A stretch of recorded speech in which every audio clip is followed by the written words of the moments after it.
বাবরি মসজিদের জায়গায় যখন রাম মন্দির বানানোর কথা যখন ঘোষণা যখন দেওয়া হয়, আমরা অনিচ্ছা সত্ত্বেও সেই বিষয়টাকে মেনে নিয়েছি না মেনে নেইনি? বৃহত্তর স্বার্থে আমরা মেনে নিয়েছি যে আমরা প্রতিবাদ করিনি, আমরা সুপ্রিম কোর্টে আর মামলা করিনি, আমরা হাইকোর্টে আর মামলা করিনি। মামলা করলাম না কেন? আমরা প্রতিবাদ করলাম না কেন? সুপ্রিয় ভাই এবং বোন, ওলামায়ে কেরাম বুঝেছেন শান্তি শৃঙ্খলা যে একটা মসজিদকে নিয়ে যদি সার্বিকভাবে যুগ যুগ ধরে যদি রাজনীতি চলে, মানুষ যদি খুনোখুনি হয়, রক্তপাত হয়, তাহলে এ প্রয়োজন নেই। অবশ্যই ইসলামকে বিসর্জন দিতে হবে এমনটি না, ইসলামকে রক্ষার জন্য আমাকে আপনাকে সার্বিকভাবে আপনার শেষ রক্ত বিন্দু পর্যন্ত সংগ্রাম করে যাবে।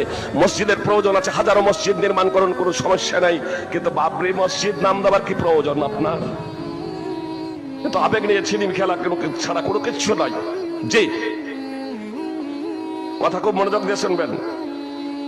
মুমতাজুল ইরফানি কথা বলার পরে ক্ষমা চেয়েছে বলে এটা ভাববেন না ফাইজি সাহেবকেও ক্ষমা চাইতে হবে। জি না, হ্যাঁ, আমি যে কথাগুলো বলছি কোরআন এবং সুন্নাহর ভিত্তিতে যদি সেটা ভুল যদি হয়ে যায়, তাহলে ভুল প্রমাণ করবেন।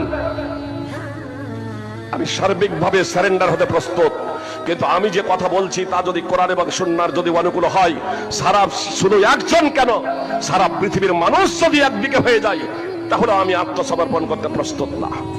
তার কারণ আমি জানি মানুষের মৃত্যু নির্ধারিত সময় হবে, 1 সেকেন্ড আগেও না আর 1 সেকেন্ড পরেও না।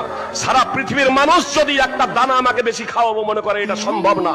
আর সারা পৃথিবীর মানুষ যদি আমার বিন্দু মাত্র ক্ষতি করবো মনে করে, এমন ক্ষতি যা আমার মুকদ্দারে লেখা নাই, যা আমার ললাটে লেখা নাই, যা আমার কপালে লেখা নাই, তবে আমার দৃঢ় বিশ্বাস সারা পৃথিবীর মানুষ মিলেও এটা পারবে না। এ কথা মুহাম্মদ সাল্লাল্লাহু আলাইহি সাল্লাম দ্ব্যর্থহীন ভাবে ঘোষণা করে দিয়েছেন। সুনানে তিরমিজি হাদিস নম্বর 2516, রুফিয়াতিল আকলাম ওয়া সাফফাতিস সুহুব, কলম উঠিয়ে নেওয়া হয়েছে, কলম উঠিয়ে নেওয়া হয়েছে, পাণ্ডুলিপি শুকিয়ে গেছে, কলম উঠিয়ে নেওয়া হয়েছে, পাণ্ডুলিপি শুকিয়ে গেছে। সুপ্রিয় ভ্রাতৃবৃন্দ, ভগ্নীগণ, মুসলিম জাতি আজ বিপন্ন কেন, মুসলিম জাতি আজ বিপর্যয়ের মুখে কেন, এই বিষয়টা আগে একটু বুঝার প্রচেষ্টা করি, তারপর আগে বাড়ি।